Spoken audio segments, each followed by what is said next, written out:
I do believe that. I believe his threats, of course. I definitely believe it, but they're not going to withhold $2 million. Like, he knows he's going to see a portion of that. I mean, I don't see how legally you get around not giving someone the money that they earned. They may fine him a hefty amount, but he's going to get that money. He's pissed off and he's saying, keep the money. I don't care about the money. But I mean, deep down, I think we all know he's going to at least get a good portion, like most of that money.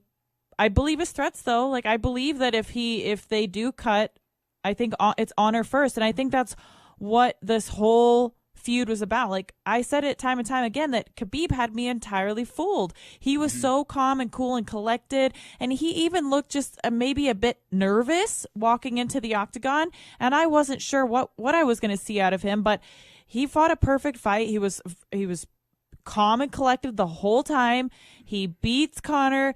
And then the outrage ensues. Like, that blew me away. I really thought that, he had done it all right. He got to that point. He beat Conor. He's like, yes, I won. All is well in the world. He wasn't. He wasn't done. He had some business to settle. And, that's when the craziness ensued. But do I think that he is loyal to a fault almost? Absolutely. And I think that he would walk away from his UFC contracts. Miesha, you never trained with any other champions, I believe, and you became champion. Stephen Miocic didn't have any other champions there. Demetrius Johnson doesn't have any champions at his camp. I mean, there's a lot of examples of fighters who don't have, aren't surrounded by UFC champions that find a lot of success. But is Angel onto something? Is it time for Conor McGregor to kind of start over, or is it just minor adjustments?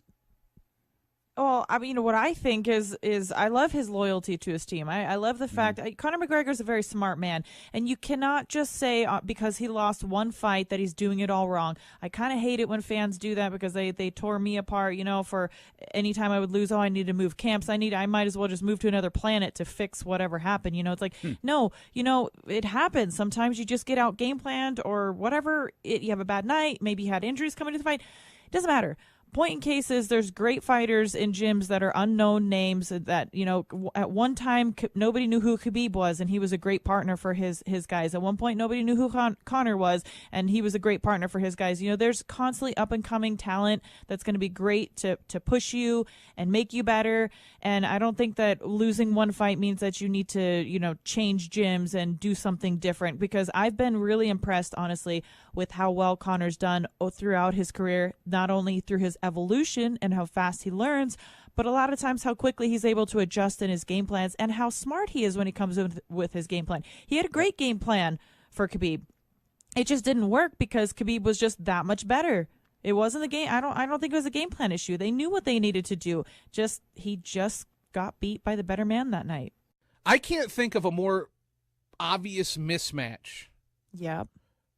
In a title fight than this one. I think there was an undeserving one with Dan Henderson and Mike Bisping, but it very much in the same way, in the same vein, fans were completely behind it. Hell, I was behind it. It felt like a proper send-off for Dan Henderson, and it felt like a nice revenge fight for Mike Bisping after what he had pulled off. So I guess outside of that, this is the largest mismatch that I've seen people behind the most. Normally when you get mismatches like that, people really come out, media, fans, and they really attack it. I haven't seen it happening with this, and it's made all that much more confusing, Miesha, that you have, like you said, Stipe Miocic, who was arguably the most dominant heavyweight champion of all time before what Daniel Cormier might be doing or what he's setting out to do, right?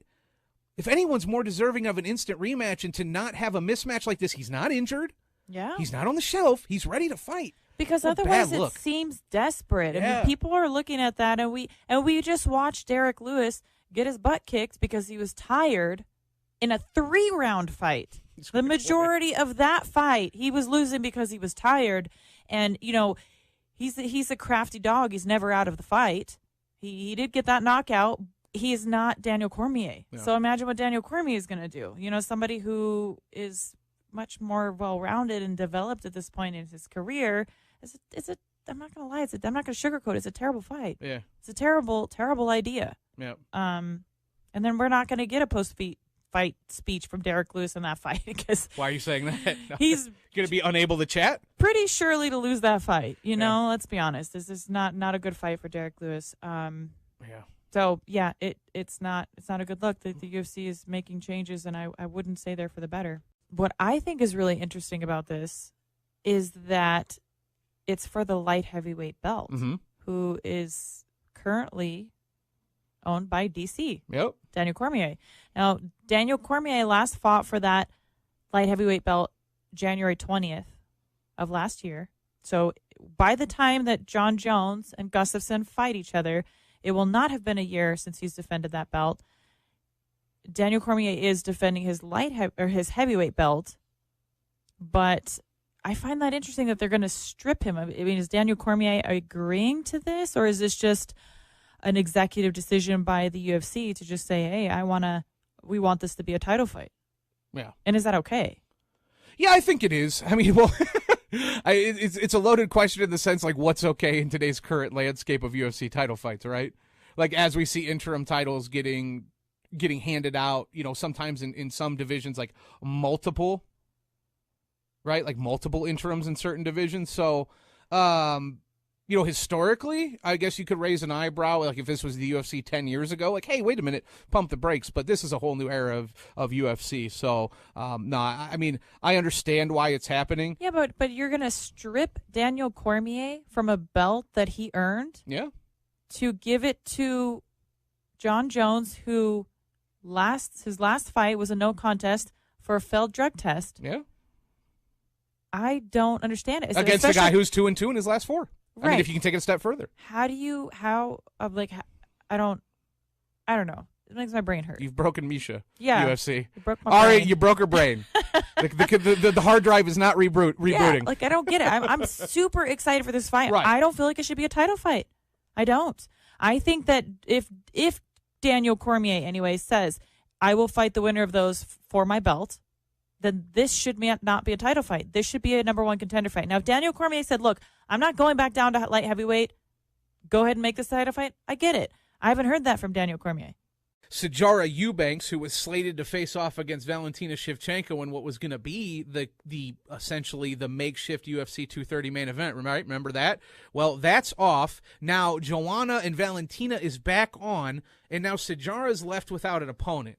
Understandably, Sijara is a bit perturbed. She took to social media over the last couple days and really went after Dana White and McMahon. I'm going to read some of these. Because they moved this fight even a whole card. This was supposed to be Valentina and Eubanks for 230, and then they pushed it to 231 and replaced it with DC and.